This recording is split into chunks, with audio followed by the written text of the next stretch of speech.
आज खाने में क्या है मम्मा? क्या चाहिए बताओ मिस ड्रामा? पास्ता। वो देखो बाहर का रास्ता। बहुत सही। तू क्या हंस रहा है? तुझे भी तो पास्ता खाना था, भूल गया है क्या? अरे हाँ मम्मा, प्लीज पास्ता बनाओ ना। No please. No means no. Pasta चाहिए, पास्ता चाहिए। उन लोगों की चीख पुकार सुनकर सुनैना का पति ललित बाहर आया और चिल्लाया, अरे क्या हो रहा है यहाँ? पिंकी बिट्टू क्यों चिल्ला रहे हो? पापा वो हमें पास्ता खाना है पर मम्मी मना कर रही है। क्यों सुनैना, क्यों मना कर रही हो? दे दो ना बच्चों को पास्ता। अरे आप इनका सपोर्ट कर रहे हैं? तुम तो ऐसे बोल रही हो जैसे इलेक्शन चल रहा है और मैंने सामने वाली पार्टी को सपोर्ट कर दिया। बच्चे पास्ता खाने को कह रहे हैं तो खिला दो ना। अरे ये पास्ता, मैगी और चाउमीन सब सेहत के लिए बहुत खराब होता है, इसलिए कह रही हूँ। कोई बात नहीं, आज खिला दो। बच्चे इतना परेशान हो रहे हैं, बाकी बाद में देख लेंगे। ठीक है, जैसा आप कहो, मुझे क्या। ये सुनते ही बच्चे खुशी से कूद पड़े। ये मजा आएगा, मजा आएगा। सुनैना ने हार मानते हुए आखिरकार बच्चों को पास्ता बना कर दिया। लो बन गया पास्ता, आजा छोटे छोटे शेरों, खा लो अपनी जीत का स्वाद। ये मम्मी, आज तो मजा आ गया। Yes mama, I love you. देखो पास्ता से प्यार भी मिल गया। पिंकी और बिट्टू ने पास्ता ऐसे खाया जैसे कोई सैनिक युद्ध जीत कर आया हो और उसे उसकी पसंदीदा मिठाई मिल गई हो। प्लेट चाट चाट कर साफ कर दी। अगले दिन सुबह सूरज की पहली किरण के साथ स्कूल की भाग दौड़ शुरू हो चुकी थी। यूनिफॉर्म की बटन, जूते की पॉलिश और लंच बॉक्स की लड़ाई सब चालू था। अच्छा बताओ, लंच में क्या लोगे? पास्ता या फिर मैगी? नहीं जी, आज दाल चावल या फिर आलू की सब्जी रोटी मिलेगी। स्कूल में भी पास्ता, हद है भाई। मम्मी आप तो बस नो नो ही करती रहती हो। Pasta is love and Maggi is life. Sunaina गुस्से में उबल रही थी, जैसे प्रेशर कुकर में 3 सीटी ज्यादा बज गई हो। नो मतलब नो, स्कूल में सेहतमंद खाना ही जाएगा। तुम्हारे लिए तो कह रही हूँ, मगर नहीं, तुम लोगों को तो बस चीजी चटपटी चीजें चाहिए। अरे सुनैना, देर हो रही है, दे दो ना पास्ता, जल्दी बन जाएगा। बच्चों को टाइम पर स्कूल भी तो पहुंचना है। हाँ हाँ, दे दो पास्ता। पास्ता में इनकी पढ़ाई छुपी है ना, पास्ता में ही संस्कार है। कल को बीमार हो गए ना तो मत कहना सुनैना ने नहीं समझाया था।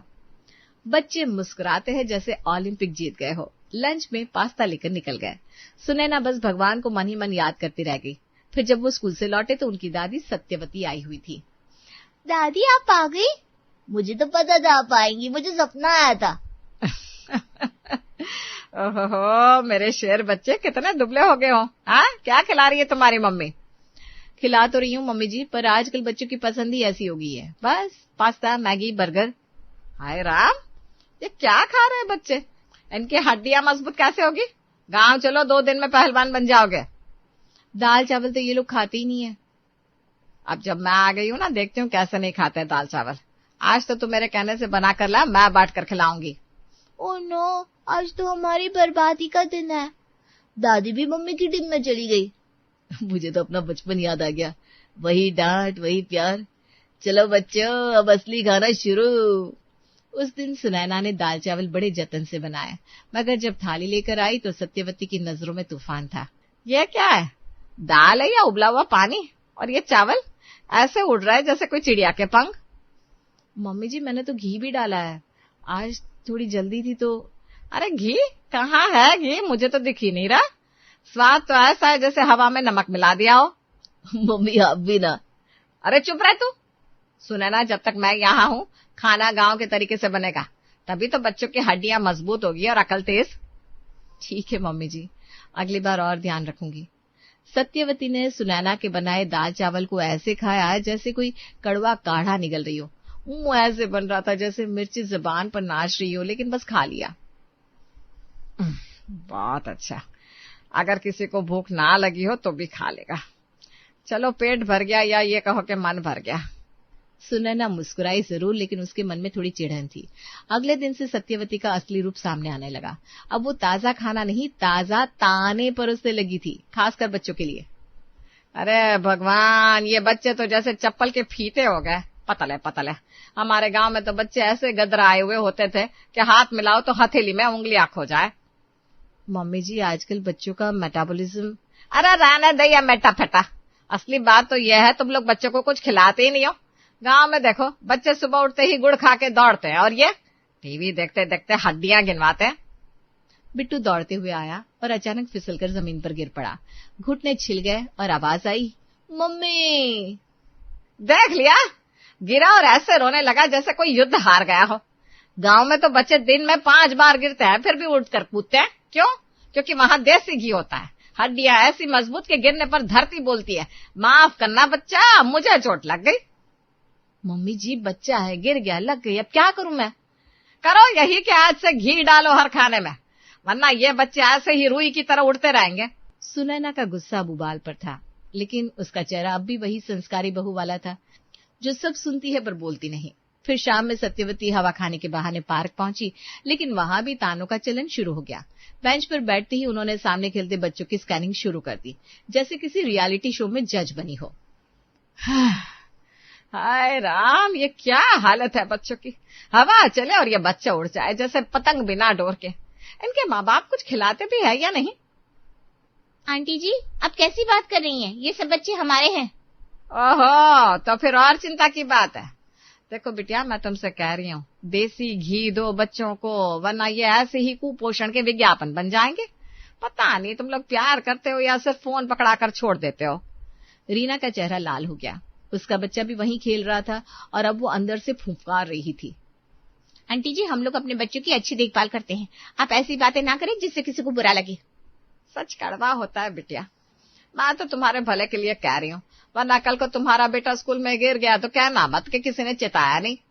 उधर पास ही खड़ा था श्याम, सब सुन रहा था। उसका चेहरा ऐसे सख्त हो गया जैसे कोई मिर्च उसके कानों में घुस गई हो। अरे बस भी कीजिए ललित की मम्मी जी, अब हर बच्चे की तुलना गांव से क्यों कर रही है? ललित का नाम भी खराब कर रही है। हमने कुछ नहीं कहा क्योंकि आप बुजुर्ग हैं, लेकिन बच्चों को नीचा दिखाना कहाँ तक ठीक है? ललित की इज्जत खराब? तुम लोग बिल्कुल पागल हो। अरे देसी घी खाओ, दिमाग तेज चलेगा। श्याम और रीना गुस्से से भरे सीधे ललित और सुनैना के घर पहुंच गए। सुनैना जी, हम आपसे कुछ कहना चाहते हैं। आपकी सास पार्क में हमारे बच्चों को पतले कुपोषित कह रही थी। और ये सब बातें ऐसे तंज में है कि हमें बुरा लगना ही था। हमने इज्जत रखी, उम्र का लिहाज किया, पर अब हद हो रही है भाई। अरे नहीं नहीं, आप लोग चिंता मत कीजिए, मैं मम्मी से बात करूंगा। वो गांव से आई है ना, थोड़ी अलग सोच है, पर मैं उन्हें समझा दूंगा। सॉरी रीना जी, अगली बार ऐसा नहीं होगा। उधर अभी तक सत्यवती घर नहीं लौटी थी। ललित परेशान हो गया और उन्हें ढूंढने बाहर निकला। तभी बिल्डिंग के सामने से हंसी की आवाज आई, पर वो हंसी नहीं, व्यंग्य था। बेटा, क्या खा रहे हो ये? मैडम, भिंडी रोटी। आहा, भिंडी और घी? घी नहीं, तेल में बना है। बेटा याद रखो, घी नहीं खाओगे तो 40 से पहले 60 के लगने लगोगे। आज 2 चोर आ जाए ना तो कुछ भी नहीं कर पाओगे। चौकीदार हो, शरीर भी तो चौकीदार जैसा होना चाहिए। गार्ड का मुंह ऐसे बन गया जैसे उसने धोखे से नमक समझकर नींबू चाट लिया हो। उसी समय ललित तेजी से आया और माँ को खींचते हुए बोला, मम्मी घर चलिए, अभी चलिए, और प्लीज रास्ते में किसी पे टिप्पणी मत करिएगा। अरे क्या हुआ, मैं तो सिर्फ लोगों का भला कर रही थी। आप बस चलिए यहाँ से। और गार्ड भैया, आई एम सॉरी। कोई बात नहीं। ललित माँ सत्यवती को पार्क से खींचता हुआ घर ले आया। चेहरे पर पसीना था और मन में गुस्सा, लेकिन आवाज में संयम। मम्मी प्लीज, अब शहर में है, यहाँ लोग हर बात पर नाराज हो जाते हैं। गांव नहीं है ये, यहाँ अगर किसी ने शिकायत कर दी तो बात पुलिस तक जा सकती है। अच्छा, तब मैं बोल भी नहीं सकती। अरे बुजुर्ग हूँ, थोड़ा समझा दिया तो क्या गलत किया? मम्मी समझाइए, पर हमें समझाइए, बाहर वालों से कुछ मत कहिए। जो भी बात है घर में कीजिए हमारे साथ, बाहर किसी से उलझना ठीक नहीं है। अच्छा, तो मुझे भी इंडोर बुजुर्ग बना दिया है। मम्मी प्लीज बाहर कुछ मत बोलिए, जो कहना है हमें कहिए बस। सत्यवती ने हाथ मचाते हुए हामी भर दी, पर उनकी आंखों में जो चमक थी वो बता रही थी कि असली युद्ध तो अब शुरू होगा, घी युद्ध। अगले दिन दोपहर में सुनैना ने सोचा, चलो आज बच्चों के लिए मसूर की दाल बनाते हैं। बच्चे आराम से खा लेते हैं, झिकझिक भी नहीं करते। लेकिन रसोई में चुपचाप घुस आई घी की देवी सत्यवती और मसूर की दाल में ऐसा घी उड़ेला जैसे बारिश में छाता फेंक दिया हो। अब आएगा असली स्वाद और असली ताकत भी। दोपहर का खाना लगते ही जैसे युद्ध भूमि सजी। थाली में जैसे ही दाल आई, पिंकी और बिट्टू दोनों पीछे हट गए जैसे कोई जलेबी में नमक देख लिया हो। मम्मी, ये दाल क्यों चमक रही है? इसमें तो तैर रहा है कुछ। ये घी है क्या? खाओ इसे, ज्यादा नखरे मत करो। मैंने डाला इसमें देसी घी, और अब खाओगे नहीं ना तो मार पड़ेगी, समझे? शरीर है तुम्हारा या झंडा? बच्चे रोने लगे, मगर आंसू पोंछते हुए जैसे तैसे दाल गटक ली। घी और आंसू का मेल पहली बार थाली में हुआ था। शाम को ललित के कुछ पुराने परिचित आए। वो उम्रदराज थे।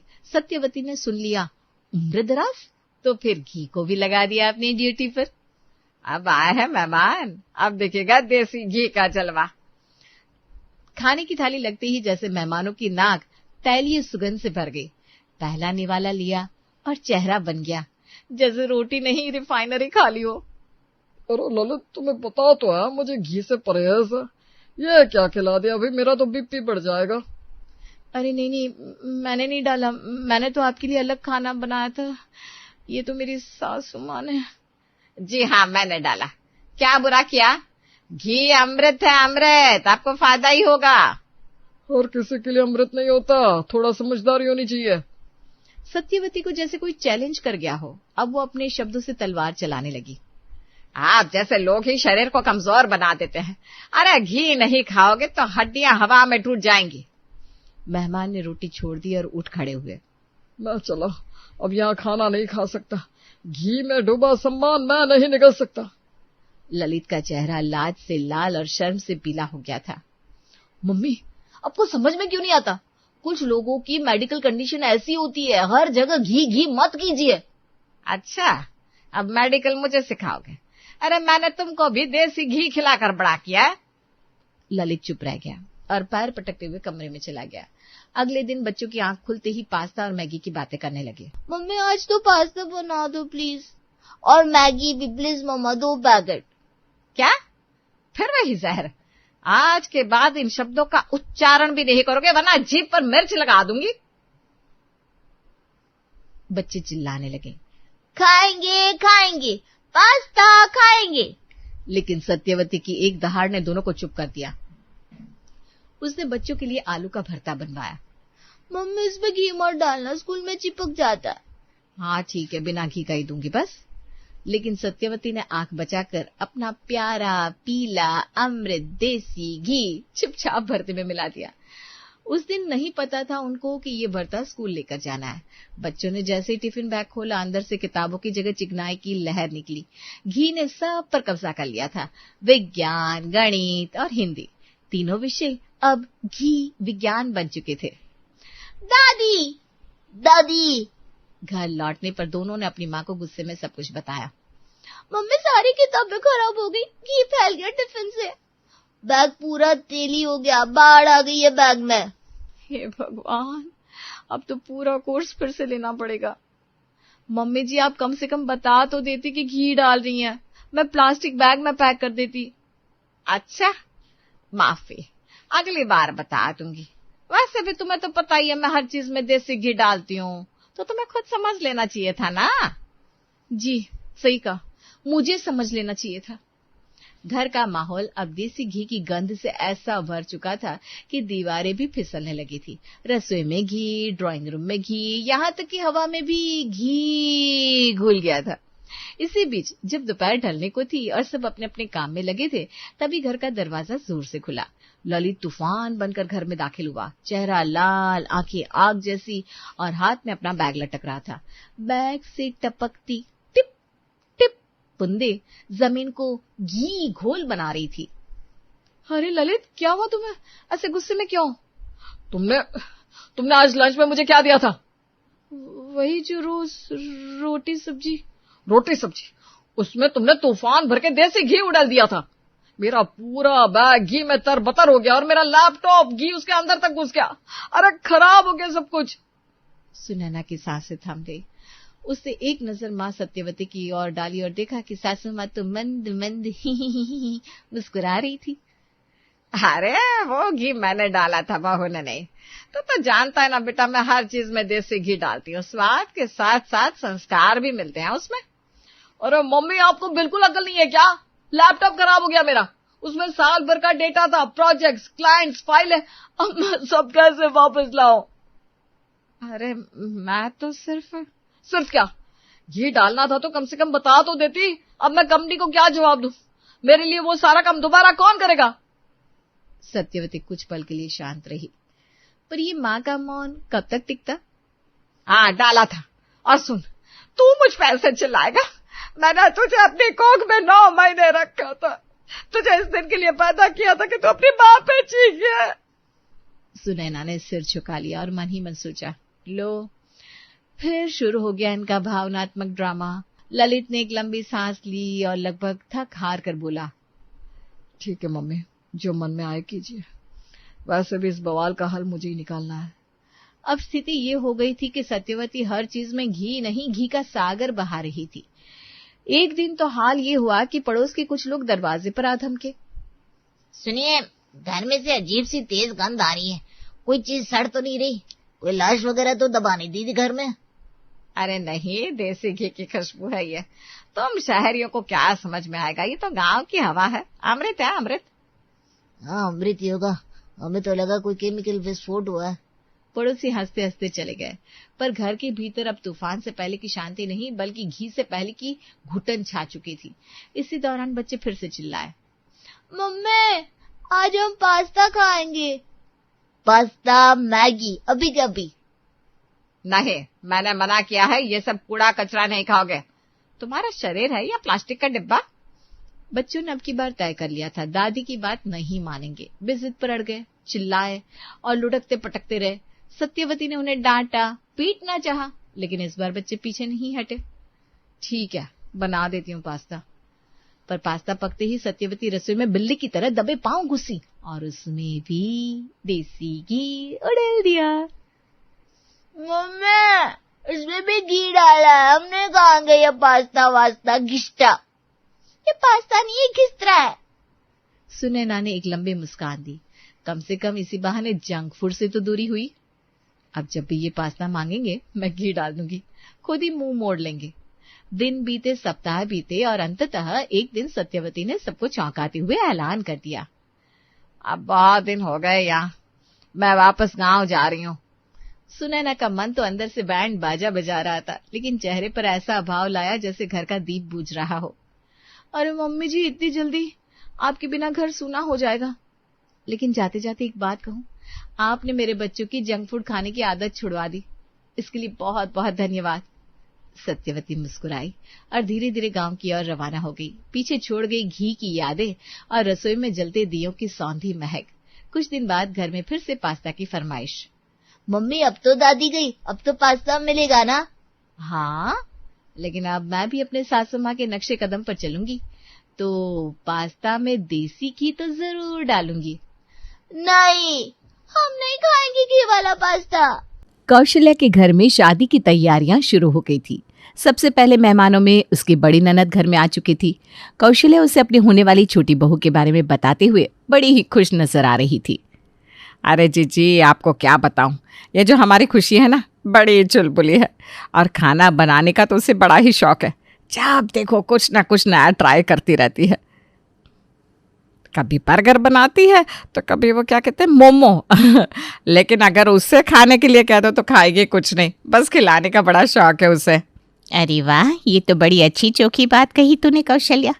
नहीं तो आजकल की बहुएं तो बड़ी चटोरी होती है, रसोई में गई नहीं और मुंह चालू हो जाता है उनका। अरे तभी तो हम कह रहे हैं ना आपसे, ये हमारी खुशी तो बड़ी ही अलग है।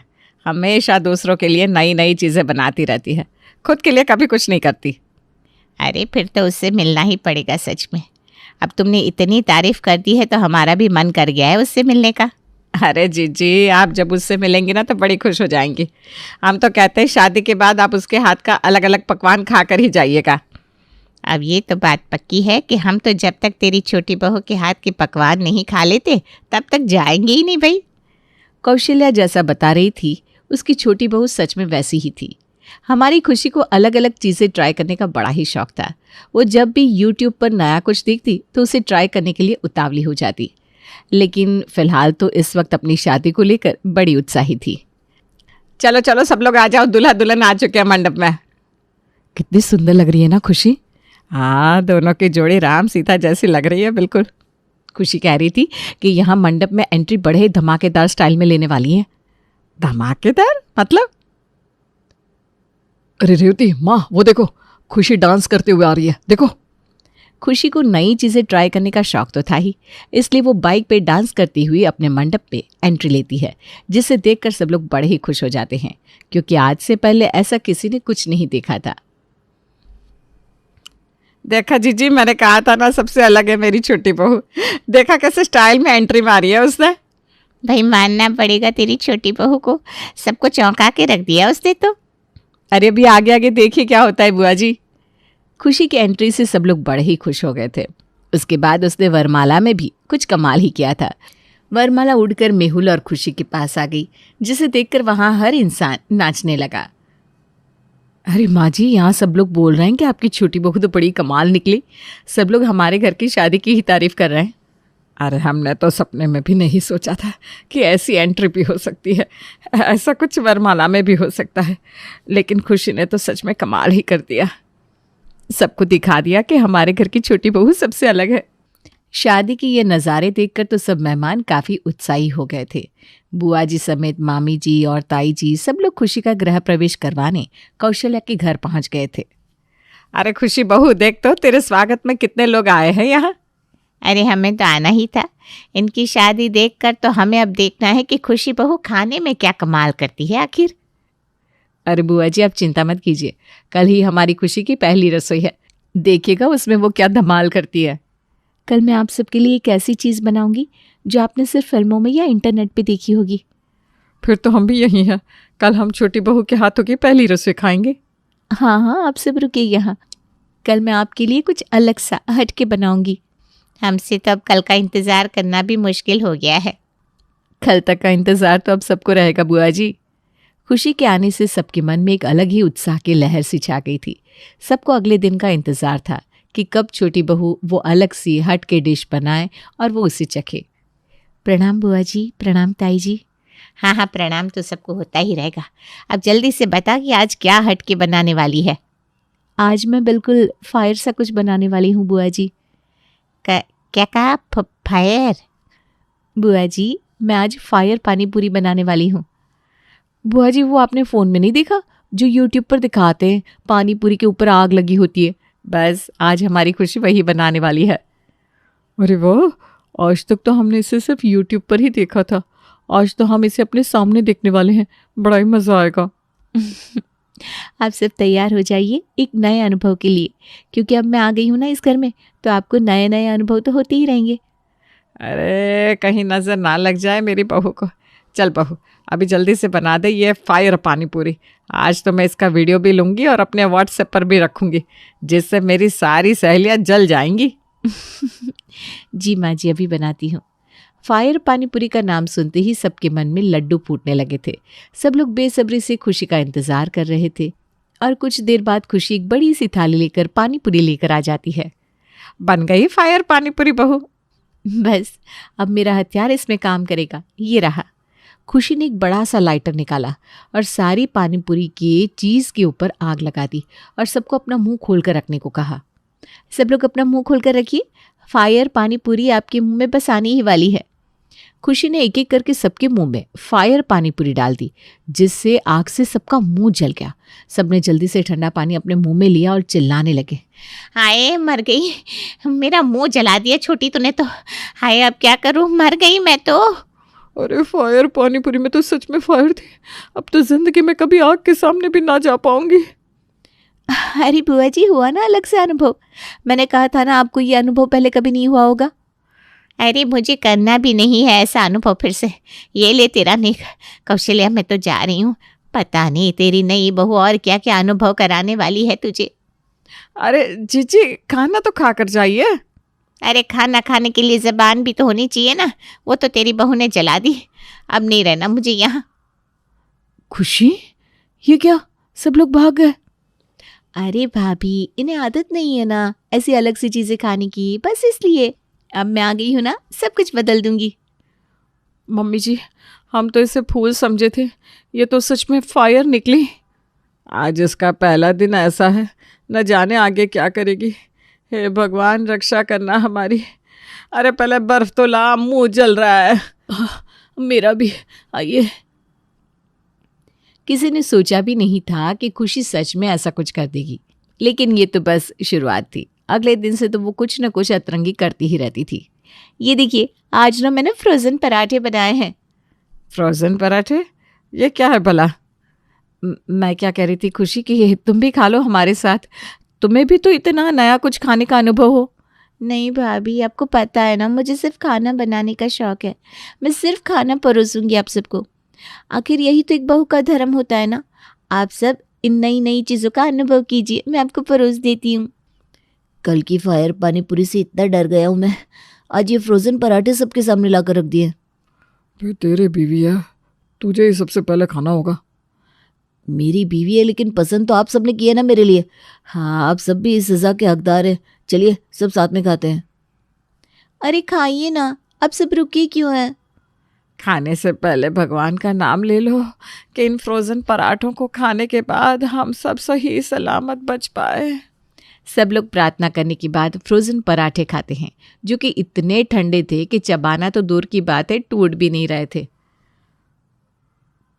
तुमने पराठे के साथ आरी नहीं रखी है? इसे काटने के लिए कुछ तो चाहिए होगा ना। अरे ये ऐसे ही खाए जाते हैं, कड़क कड़क। चलो जल्दी करो, इससे पहले कि ये पिघल जाए। अरे पिघल तो हम जाएंगे अगर ये फ्रोजन पराठे खा लिए तो। खुशी के अतरंगी किस्से खत्म ही नहीं हो रहे थे। उसके दिमाग में हर दिन कोई ना कोई खुराफात चलती रहती थी। आज इतना सन्नाटा क्यों है घर में रेवती? अरे माँ जी, आज फिर से खुशी रसोई घर में है, पता नहीं इस बार क्या बना रही है। हे भगवान, आज फिर इसके दिमाग में पता नहीं क्या चल रहा होगा। पता नहीं आज मुंह जलेगा या दांत टूटने वाले हैं। मुझे तो ऐसा लगता है मम्मी जी कि अब मुझे उपवास रखने चाहिए, उसी में मेरी भलाई है। माँ जी, लो आ गई मुसीबत। माँ जी सोचिए आज मैंने आपके लिए क्या बनाया है। अरे बहू, अब ना मेरे सोचने समझने की शक्ति खत्म हो गई है। तू ही बता दे कि आज क्या सजा है। क्या? माँ जी का मतलब है आज क्या नया बनाया है। आज मैंने गुलाब जामुन के चावल बनाए हैं। सत्यानाश! क्या? शाबाश! मैं कह रही थी शाबाश, क्या सोच है तुम्हारी। गुलाब जामुन के चावल, वाह वाह वाह। रेवती, तुम इसके लिए अवार्ड लेकर आना। अरे भाई, हमारी बहू खुशी को अवार्ड तो मिलना ही चाहिए। पापा जी? नहीं नहीं बेटा, आज नहीं।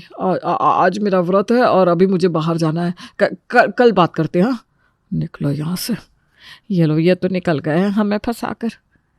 हम दोनों ही घर में ये गुलाब जामुन के चावल खाने के लिए बचे हैं मम्मी जी।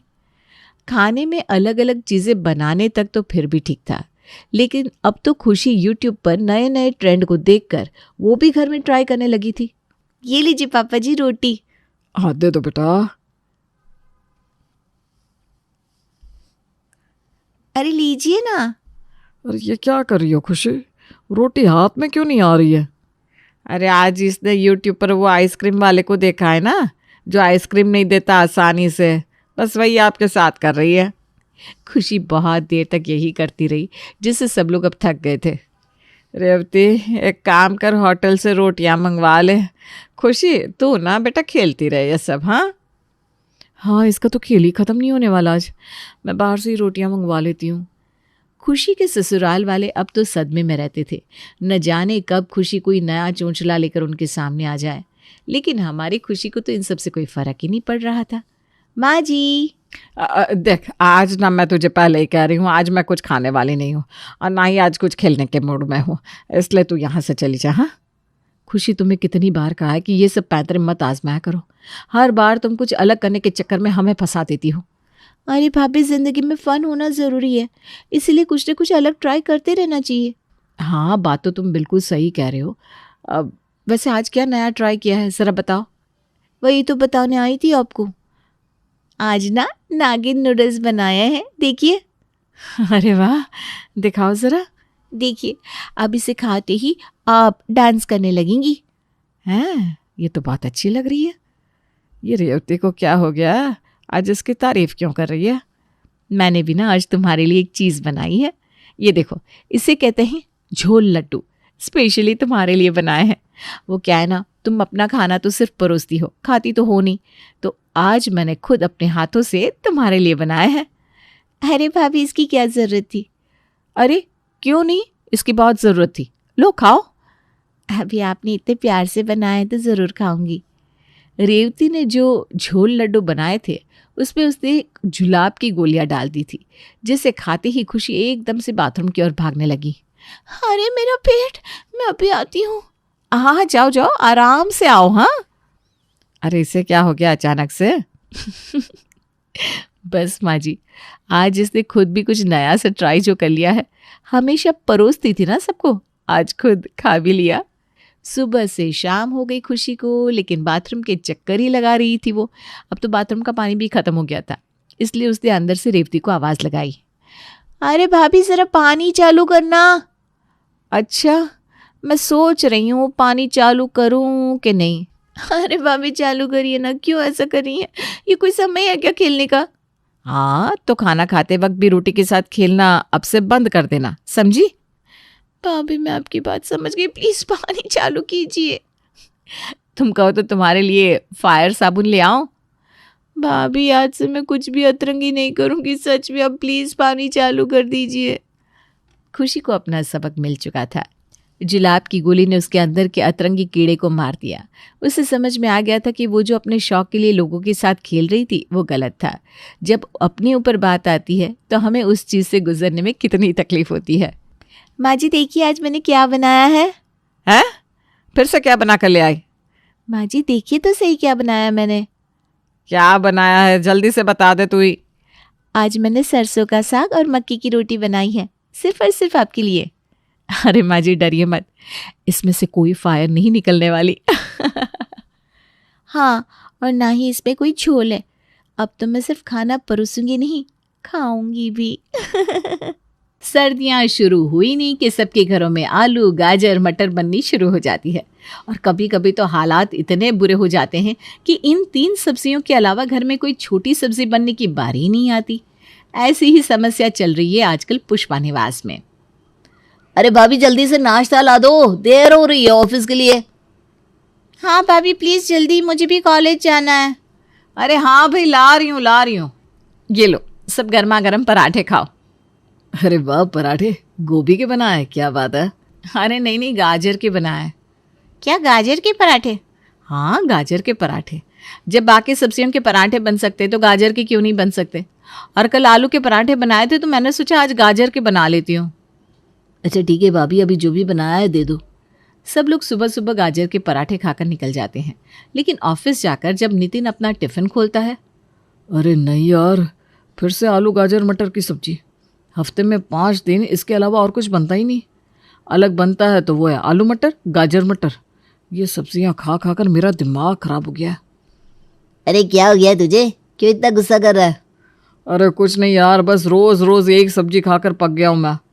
अच्छा चल कोई ना, तू मेरी सब्जी खा ले। ठीक है, लेकिन तू क्या लेकर आया? गाजर आलू मटर। वाह, अभी अभी मैंने भी तो यही बोला कि आलू गाजर मटर या गाजर आलू मटर, सब्जी तो एक ही है। सब्जी का नाम आगे पीछे करने से सब्जी थोड़ी ना बदल जाएगी।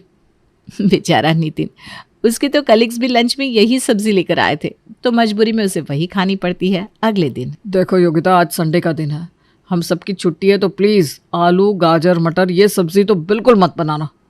अरे आप बिल्कुल भी चिंता मत करो, मैं आलू गाजर मटर की सब्जी नहीं बनाऊंगी। आज छुट्टी है ना, तो मैं घर पर वेज बिरयानी और रायता बनाऊंगी। चलो शुक्र है, इतने दिन बाद कुछ तो ढंग का खाने को मिलेगा। योगिता किचन में जाकर वेज बिरयानी और रायता बनाती है और थोड़ी देर बाद टेबल पर खाना सर्व करती है। मम्मी जी, पापा जी, नितिन जी, सब लोग खाने के लिए आ जाइए। दाक्ष, आशा, तुम भी आ जाओ। अरे वाह बहू, बिरयानी की खुशबू तो बहुत अच्छी आ रही है। हाँ भाभी, आज तो खाना खाने का मज़ा ही आ जाएगा। सब लोग बैठते हैं और योगिता उनकी प्लेट में खाना सर्व करती है।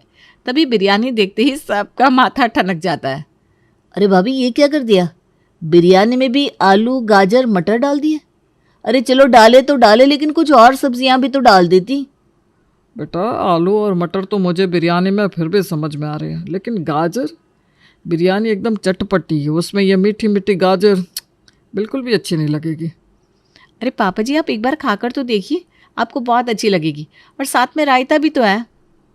चलो शुक्र है रायता तो है, वही दे दो जल्दी से भाभी। योगिता सबको रायता डालकर देती है, पर किसी को समझ में नहीं आता कि आखिर वो रायता है किस चीज़ का। अरे बहू ये किस चीज़ का रायता बनाया तूने? पापा जी मैंने आज मटर का रायता बनाया है। हैं? मटर का रायता? ये कब से बनने लग गया बहू? अरे पापा जी खाने में कुछ न कुछ इन्वेंशन तो करनी ही पड़ती है ना, और ये सच में बहुत टेस्टी बना है, आप एक बार खाकर तो देखो। सोचा था छुट्टी वाला दिन है, मस्त बिरयानी और रायता खाऊंगा, लेकिन उसमें भी मटर गाजर आलू और मटर का रायता। हे भगवान, ये भाभी क्या क्या बना रही है। कुछ दिन बाद क्योंकि तो सच सच बताना, तुमने खाने में क्या बनाया है? अगर आज तुमने आलू गाजर मटर या आलू मटर या गाजर मटर ऐसा कुछ भी बनाया है तो मैं नहीं खाने वाला। अरे नहीं नहीं नहीं, आज मैंने ऐसी कोई सब्जी नहीं बनाई, आज तो मैंने कोफ्ते बनाए हैं। शुक्र है भगवान का कि आज तो आपने कुछ अलग बनाया। सही बोला, वरना मुझे तो लग रहा था कि आज अगर फिर से आलू गाजर मटर मैंने खा ली ना तो मेरे अंदर से आलू गाजर मटर का पेड़ ही उग जाएगा।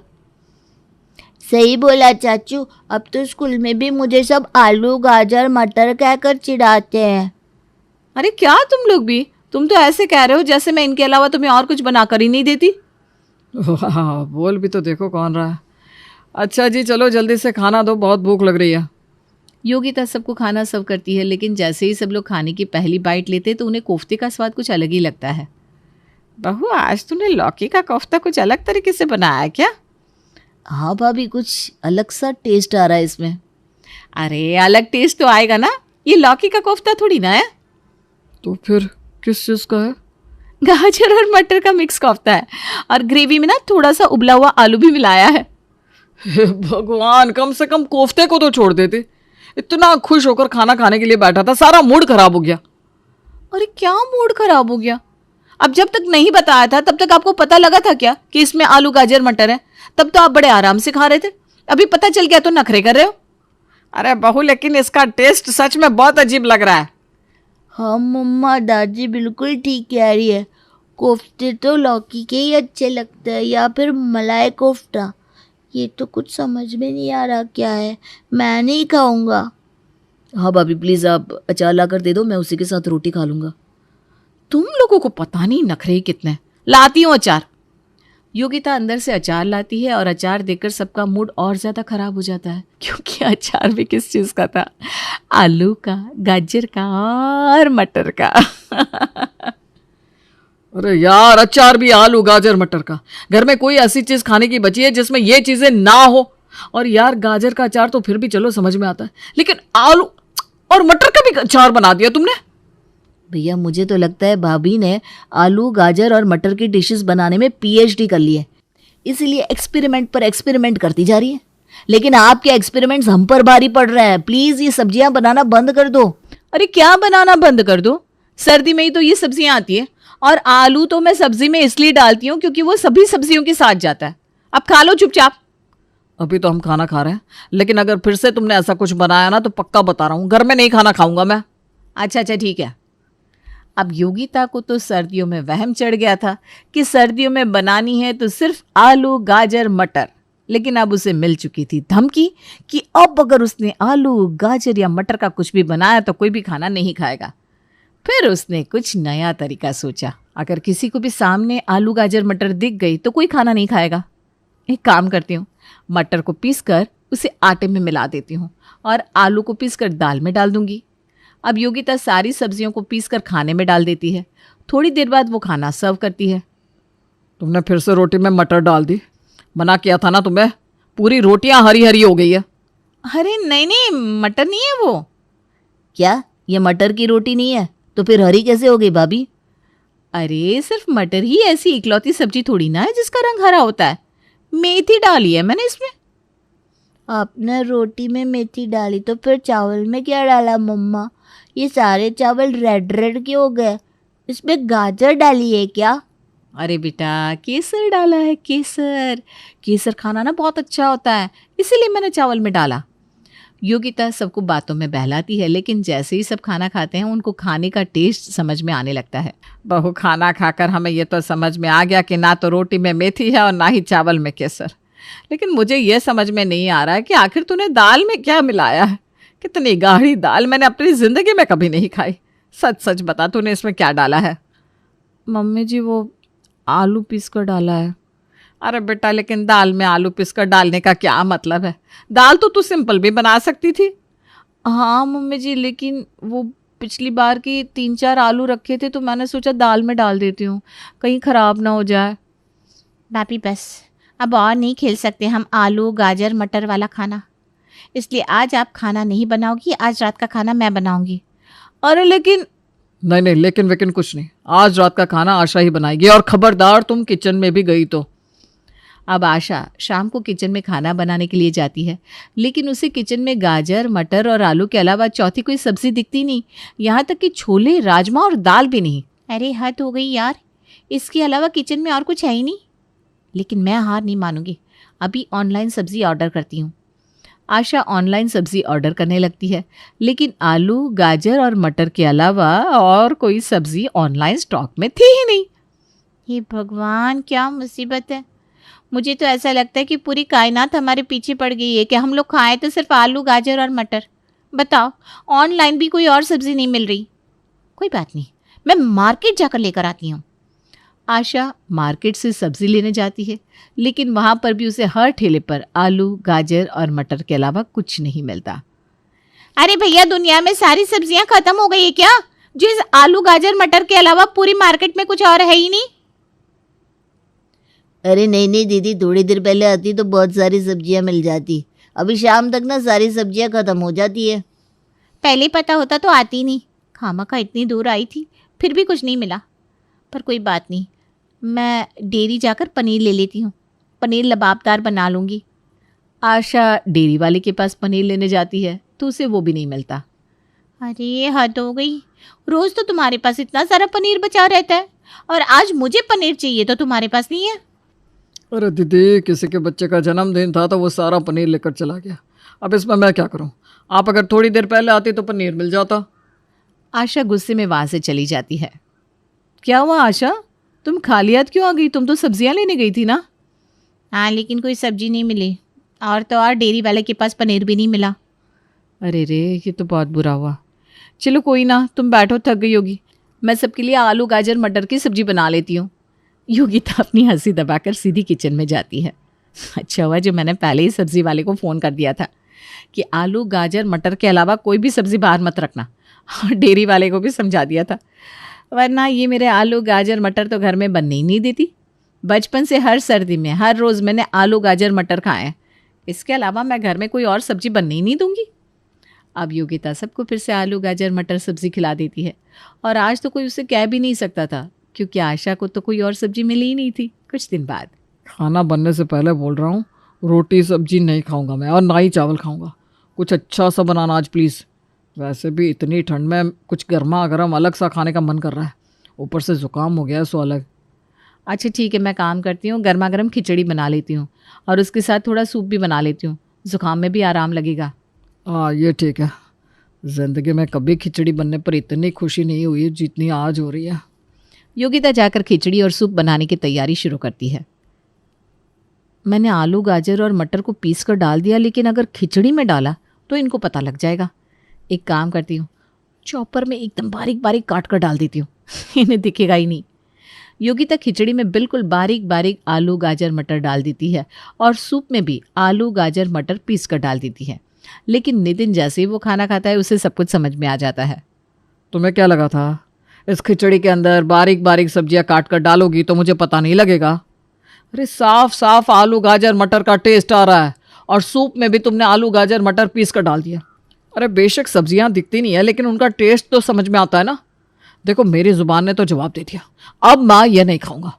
पूरी सर्दियों में मैं भूखा रह लूंगा, लेकिन अब ये आलू गाजर मटर वाला खाना बिल्कुल नहीं खाऊंगा। अरे लेकिन मैंने एक बार बोल दिया ना, मतलब बोल दिया, नहीं खाऊंगा तो नहीं खाऊंगा। इस बार नितिन जिद पर अड़ जाता है और वो खाना ही नहीं खाता। अगले दिन, वैभव जरा यहाँ आना। हाँ मम्मा, क्या हुआ? क्या हुआ कि बच्चे तूने आज टिफिन क्यों नहीं खाया? मैंने आपको बोला था मम्मा मैं आलू गाजर मटर नहीं खाऊंगा, आपने फिर से मेरे टिफिन में आलू मटर की सब्जी और गाजर वाले चावल दे दिए। पता है सबने कितना मजाक उड़ाया मेरा, और इस खाने की वजह से कुछ खाने का मन ही नहीं करता। अब मैंने सोच लिया मैं पूरी सर्दी खाना नहीं खाऊंगा। क्या? ये क्या मतलब हुआ? एक तो तेरे लिए इतना अच्छा खाना बनाया है, ऊपर से नखरे कर रहा है। आप चाहे कुछ भी बोलो, मैं ये खाना नहीं खाऊंगा तो नहीं खाऊंगा। अच्छा, फिर मैं भी देखती हूँ कब तक भूखा रहता है। खाना तो तुझे यही पड़ेगा।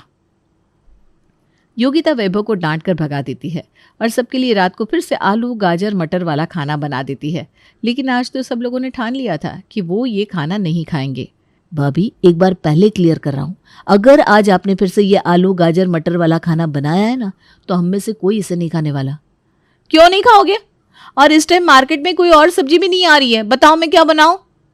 रहने तो भाभी, मुझे अच्छे से पता है उस दिन आपने ही सब्जी वाले और डेयरी वाले को फ़ोन करके मुझे सब्जी और पनीर देने के लिए मना किया था ना। अब जानबूझकर ये सब कर रही हो। हाँ, अब बहुत हो गया। ये तो सरासर टॉर्चर है, टॉर्चर। मैं बाहर से खाना ऑर्डर कर रहा हूँ, और जब तक घर में ये आलू गाजर मटर के अलावा कुछ और खाना नहीं बनेगा ना, तब तक घर में कोई तुम्हारे हाथ का खाना नहीं खाएगा। अच्छा, तो फिर मैं भी देखती हूँ कितने दिन तक बाहर से खाना मंगा कर खाते हो। मैं तो खाने में आलू गाजर मटर ही बनाऊंगी। ठीक है फिर। दक्ष, जल्दी से खाना ऑर्डर करो। दक्ष बाहर से खाना ऑर्डर करता है और सब लोग बहुत दिन बाद खुशी से खाना एंजॉय करते हैं। कितने दिनों बाद कुछ अलग सा खाने को मिला है। इस खाने को खाकर तो खाना खाने का मन भी कर रहा है, वरना आलू गाजर मटर देखकर खाने से मन ही भर गया था। पापा जी, कम से कम आप तो मेरी बुराई मत कीजिए, मुझे आपसे ऐसी उम्मीद नहीं थी। अरे बेटा, मैं कुछ गलत थोड़ी ना कह रहा हूँ। अब रोज़ रोज़ किसी को एक ही सब्जी खिलाओगी तो वो बेचारा तो परेशान हो ही जाएगा। अगर तुम इन सब्जियों के अलावा कुछ अलग बनाती तो हमें बाहर से खाना बनाने की ज़रूरत नहीं पड़ती। कोई बात नहीं पापा, अगर भाभी का मन नहीं है आलू कचालू मटर के अलावा कुछ और बनाने का तो कोई दिक्कत नहीं। अब से भाभी की खाना बनाने की छुट्टी, भाभी को भी आराम मिल जाएगा। चाचू, लेकिन मैं स्कूल में क्या लेकर जाऊंगा? मेरा टिफिन कौन बनाएगा? इस बात का क्या मतलब है? तेरे लिए तो मैं ही लंच बनाऊंगी, और सिर्फ तेरे लिए क्या, लंच तो सबके लिए मैं ही बनाऊंगी। नहीं नहीं भाभी, इसकी कोई ज़रूरत नहीं है।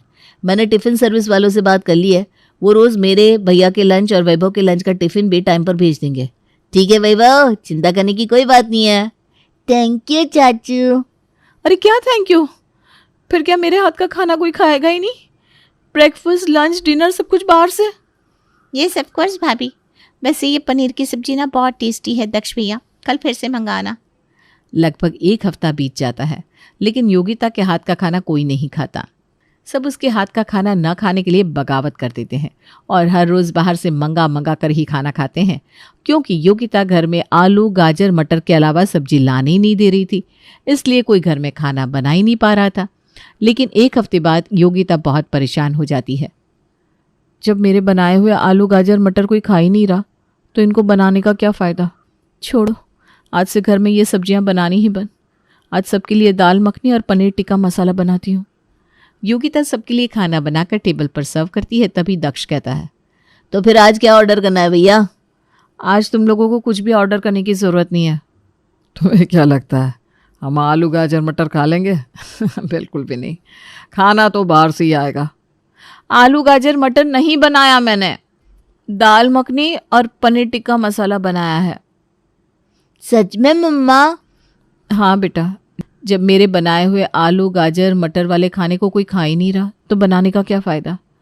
इसलिए आज से घर में सारी सब्जियां बंद। बस अब तो आप लोगों के मन की हो गई ना, तो जल्दी से खा लो खाना। घर वालों की बगावत के आगे योगिता को हार माननी ही पड़ती है और फाइनली उनके घर में आलू गाजर मटर बंद होकर बाकी सब्जियां बनानी शुरू होती हैं। ये कहानी शुरू होती है वर्मा परिवार से, जहां आजकल बड़ा टेंशन का माहौल था। मुंह लटकाए मोहन और संतोष दुकान से घर लौटते हैं। क्या हुआ बेटा, तेरा मुंह ऐसा क्यों उतरा हुआ है? धंधे का तो बट्टा ही बैठता जा रहा है मम्मी, अब ऐसे में हंसू कैसे? हालात कैसे भी हो बेटा, इंसान को हमेशा मुस्कुराते रहना चाहिए। तो आज बिना वजह मुस्कुराएगा तो खुशियां तेरे पास खुद चल कर आएगी। इसीलिए मुस्कुराते हुए ही दुकान पर जाया कर और खिलखिलाते हुए ही वापस लौटा कर। जो लड़का सेटल नहीं होता मम्मी, उसके पास ना खुशी आती है ना शांति, ना प्रिया ना पायल। खुशी, शांति। सभी जोर जोर से हंसने लगते हैं। अपनी माँ की बात मानकर मोहन आज खुश रहने की ठान लेता है। अगली सुबह मोहन वक्त से पहले ही उठ जाता है। अभी तो 7:30 ही बजे हैं, क्या करूँगा इतनी जल्दी दुकान पर जाकर, ग्राहक आते ही कहाँ। नहीं, ये क्या बोल रहा है मोहन। देख, आज तूने खुश रहने की सोची और तेरी आंख वक्त के पहले ही खुल गई। पहले दुकान जाएगा, सारे स्टॉक चेक कर सकेगा, हो सकता है स्टॉक में कुछ कमी हो इसलिए ग्राहक नहीं आ रहे हो। पॉजिटिव रहना है, पॉजिटिव। मोहन फौरन तैयार होता है और नाश्ता करने टेबल पर बैठ जाता है, जहां उसकी माँ ने आलू प्याज की सब्जी और फुलके बनाए थे। ये क्या है माँ, आलू प्याज की सब्जी? आप जानती है ना मैं प्याज। शांत मोहन शांत, गुस्सा नहीं करना है तुम्हें। माँ मुझे अचार ला दो, मैं अचार और फुलके खा लूँगा। आप जानती है कि आपका बेटा प्याज नहीं खाता, फिर क्यों बनाया आपने प्याज? ऐसे ही मूड ऑफ रहता है इसका, कम से कम खाना तो मन का बना देती। अरे जी, मेरे ध्यान से ही निकल गया था। रुक बेटा, मैं अभी दूसरी सब्जी बना देती हूँ। कोई बात नहीं माँ, मैं अचार से खाना खा लूँगा। पर सुषमा कहाँ सुनने वाली थी। वो अपनी टेढ़ी मेढ़ी चाल से रसोई की तरफ बढ़ती है। क्या हुआ मम्मी? कुर्सी ला इधर बेटा, लगता है पैर की हड्डी बच गई है। सुबह से उठते ही तुम यहाँ से वहाँ भागने लग जाती हो मम्मी। पहले ही आपके घुटनों में इतना दर्द रहता है, सुबह आधे घंटे बैठकर एक्सरसाइज कर लिया करो ना। तेरे पापा सुबह 4 बजे उठते हैं बेटा, उन्हें 8 बजे तक खाना चाहिए ही होता है। उठकर पहले मैं झाड़ू पोछा करती हूँ, बर्तन धोती हूँ, उसके बाद सीधा खाना बनाने चढ़ा देती हूँ। फिर भी इतनी देर हो जाती है। अगर मैं एक्सरसाइज भी करने लगी तो कब बनेगा खाना बताओ? कैसे करूँ एक्सरसाइज? बहुत काम होते हैं बेटा सुबह सुबह। अभी बेटी की शादी करनी है, बेटा कवारा है। तेरी बहू आ जाती तो ज़रा पैरों को आराम मिल जाता, फिर मैं आराम भी कर पाती कि चलो मेरे पीछे कोई तो रसोई को संभाल देगा। पर अभी किस पर सब कुछ छोड़कर आराम करूं? काम के साथ साथ मेरी शादी का भी इंतज़ाम करना होगा। सब करना होगा मोहन तुम्हें। मोहन खुशी खुशी दुकान जाता है, पर उसकी खुशी को आग लगाते उसका स्टाफ उसे कहता है, इस महीने के अंत में आपने कहा था कि पगार बढ़ा देंगे भैया, अब बढ़ा दीजिए। ये 10,000 में घर नहीं चलता। जो है तुम सबके सामने ही है ना, हो रही है क्या कमाई कि मैं पगार बढ़ा दूँ?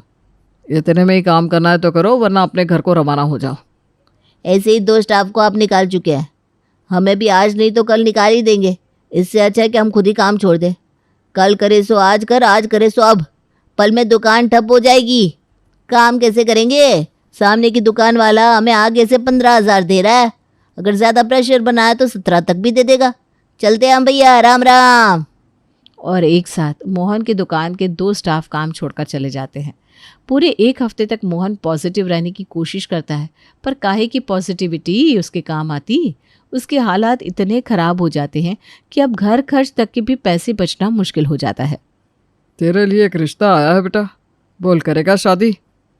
लड़की ले तो आऊँगा पापा, पर उसे खिलाऊंगा क्या? शादी तो बाद की बात है, पहले खर्च का सोचते हैं। दुकान अच्छी नहीं चल रही, अब दुकान पर निर्भर रहने से कुछ नहीं होने वाला। इसलिए मैंने एक उपाय निकाला है। एक कस्टमर आज माल लौटाने आया था, उसे एक घर की तलाश है। घर मतलब पूरा का पूरा घर, हॉल, बाथरूम, किचन, एक फ्लोर समझ लीजिए, सिर्फ 2 कमरे नहीं। तो मैं सोच रहा हूँ क्यों ना हम अपने घर के इस फ्लोर को किराए पर लगाकर खुद छत पर शिफ्ट हो जाए। छत पर कमरे ही कितने हैं? गिनकर 2 कमरे हैं भैया, कैसे होगा सब मैनेज? फिर आपकी शादी होगी, भाभी आएगी, वो कहाँ रहेगी? अरे किराएदार आएंगे तो किराया देंगे ना, फिर 1 कमरा और बन जाएगा ऊपर। ऐसे भी कौन सी मेरी शादी कल ही हो रही है, पूरे 25,000 देने को तैयार है वो लोग। ये मौका गंवाना मुझे तो सही नहीं लगता। अब घर के खर्चे किराए से निकलने लगेंगे तो मैं कहीं और दिमाग लगा पाऊंगा, वरना मेरा ध्यान इन्हीं सब में लगा रहेगा। कोई नया काम भी नहीं कर पाऊंगा मैं। तेरी प्रॉब्लम तो मैं समझ रहा हूँ बेटा, ऐसे में सबसे ज़्यादा बोझ घर खर्च का ही हो जाता है। ठीक है, फिर नीचे के हिस्से को किराए पर लगाकर हम ऊपर शिफ्ट हो जाते हैं। और नीचे के फ्लोर को किराए पर लगवाकर मोहन अपने परिवार के साथ ऊपर शिफ्ट हो जाता है। वो कहते हैं ना, कभी कभी दोनों हाथ खाली रहते हैं और कभी कभी दोनों में एक साथ लड्डू आ जाते हैं। एक रात मोहन अपनी दुकान को बंद कर रहा था कि वहाँ महेश पहुँचता है। कुछ चाहिए क्या अंकल जी? दिखा दो आपको कुछ? मुझे जो देखना था मैंने देख लिया बेटा, सुबह दुकान पर कितने बजे आते हो? 10 बजे तक आ जाता हूँ, पर आपको अगर उससे पहले माल चाहिए तो मैं पहले आ जाऊँगा। महेश मोहन से कुछ नहीं कहता और अगली सुबह 11 बजे अपने परिवार के साथ मोहन की दुकान पर ही उसके रिश्ते की बात करने पहुंच जाता है। अरे भाई साहब, आपने तो मेरा बोझ हल्का कर दिया। लोगों को बेटियों की शादी की फिक्र रहती है, मुझे अपने बेटे की थी, क्योंकि दुकान के अलावा ना ये कहीं आना जाना करता है, ना किसी से मिलता है। कहाँ से ऐसे में लड़की मिलती इसे? यही चीज़ तो मुझे मोहन बेटा की पसंद आ गई। लड़की का बाप हूँ, सब खबर पहले ही निकाल लिए मैंने। ये कहकर महेश मोहन के हाथ में शगुन दे देता है और रिश्ता पक्का कर लेता है। बात आगे बढ़ती है, दोनों परिवार होटल में मिलते हैं और सगाई के साथ साथ शादी भी हो जाती है। बहू बनकर खुशी छत पर आ जाती है मेरा मतलब अपने ससुराल आ जाती है। शादी के बाद दुल्हा दुल्हन वापस घर लौटते हैं। कितनी जल्दबाजी में शादी हो गई ना हमारी मोहन। अब जो किस्मत में होता है वो तो हो ही जाता है। आओ खुशी, अंदर चले। खुशी दरवाजे के मेन गेट से अंदर जाने लगती है कि सुषमा उसे रोक लेती है। अरे नहीं नहीं बेटा, वहाँ से अंदर नहीं जाना है, हम ऊपर रहते हैं, वहाँ जाने के लिए दूसरा रास्ता लेना होगा। घर तो हमारा ही है ना मम्मी जी, यहाँ से जाएं या दूसरे रास्ते से? नहीं भाभी, नीचे का हिस्सा किराए पर लगा हुआ है, वो रास्ता हम यूज़ नहीं करते। अब नई नवेली दुल्हन कहती भी क्या। खुशी दूसरे रास्ते से छत पर चली जाती है। हाय, कितनी ठंड लग रही है, पूरा छत खुला हुआ है। हम कमरे में कब जाएंगे? बस ये रस्में हो जाए बहू, उसके बाद जाएंगे। जैसे तैसे रस्में खत्म हो जाती है और टाइम आ जाता है खुशी का उसके कमरे में जाने का। अगली सुबह अंगड़ाई लेती हुई खुशी जैसे ही अपने कमरे से बाहर आती है तो वो छत पर आ चुकी थी। उठ गई बहू, तैयार होकर बाहर आती। ऐसे बाहर आ गई, लोग क्या कहेंगे? लोग? कौन से लोग? और आप नाइटी में मेरे घर पर सुबह सुबह क्या कर रही हैं आंटी जी? और मैं बाहर आ गई? कहाँ आ गई? मैं तो अपने घर के हॉल में हूँ। खुशी अपनी आंखें मसलती हुई आसपास देखती है कि वो तो छत पर खड़ी हुई है। तू अपनी छत पर है बहू और मैं अपनी छत पर। अरे हाँ, मैं भूल गई थी। खुशी वापस अंदर जाती है और तैयार होते हुए कुछ न कुछ बड़बड़ाती जाती है। ये कैसा ससुराल हुआ भला? अंगड़ाई लेते हुए आदमी टेरेस पर पहुंच गया।